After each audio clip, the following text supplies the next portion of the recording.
Hey friends, are you thinking about doing Facebook Live or other live streaming as a part of your regular ministry? Then watch this video as I'll be talking about 7 things to keep in mind when you're doing live streaming. I think it will help your ministry.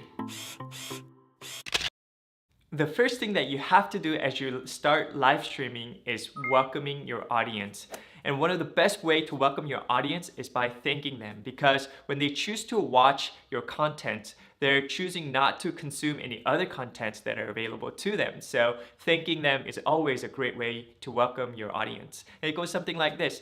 Hey, thanks for taking the time of your day to watch this video. The second thing that you have to do in live streaming is acknowledging your audience. Now you might have seen some people who does Facebook Live on a regular basis reading off the names of people who are coming live, right? Saying, hey Kevin or hey John, thanks for joining live.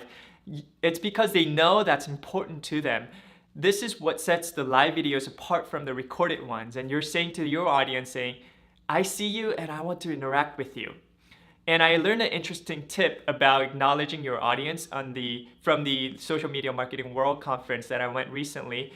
And they said, because the majority of people are going to watch the playback or the replay version of your live session, acknowledging your future audience is a critical step to your live stream. It goes something like this. Hey, thank you for those who are watching the playback or the replay version of this live video. I will come back and interact with you, so leave a comment and join the conversation by leaving the comments.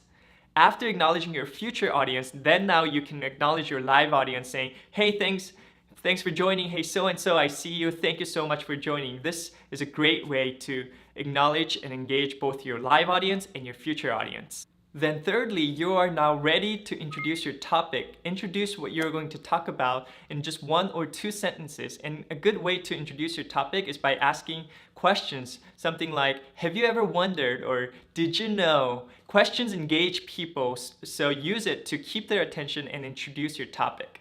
And number 4 is invite for action. Before you go into the main message of your live video, it's important that you invite people to react and engage with you by using the like buttons or by leaving a comment.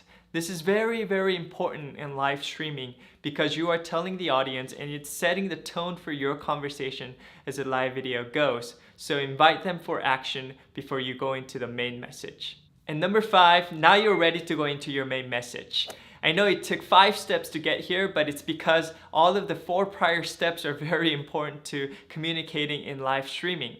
When you start your message, one of the practical tips is leveraging your question that you asked in the introduction.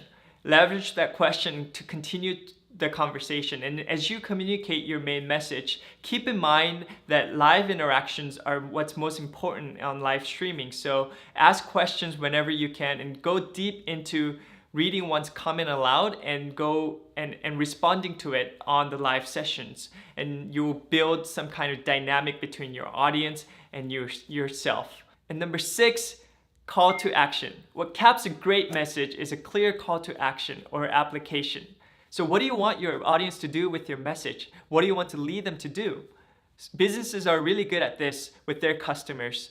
They invite their customers to opt into a course, or they invite their customers to purchase their latest and the greatest products.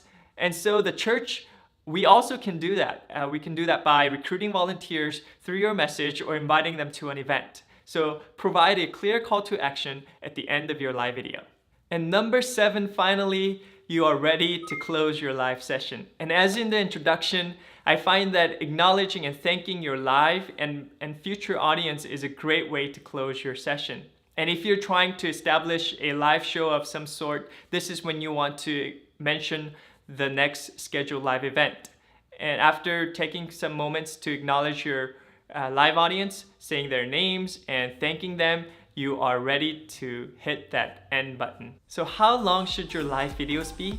Make it as long as it needs to be, but as short as it can be. Just as a general rule, Facebook says that live videos that are about 16 to 18 minutes long gets the most amount of reach and interaction. So practice going live with hitting all the 7 steps that I described earlier with that time frame in mind. Hey, I have a question for you. If you've been doing live streaming for a while, what would you add or take away from the list that I described earlier? Comment below so that we can all learn together. I hope this video was helpful to you. If it was, go ahead and let me know by clicking that like button on this video, and hit subscribe if you want to watch other related videos as well as be notified when a new video comes out. Again, I want to thank you so much for watching this video, and I'll talk to you later. Thanks. Bye.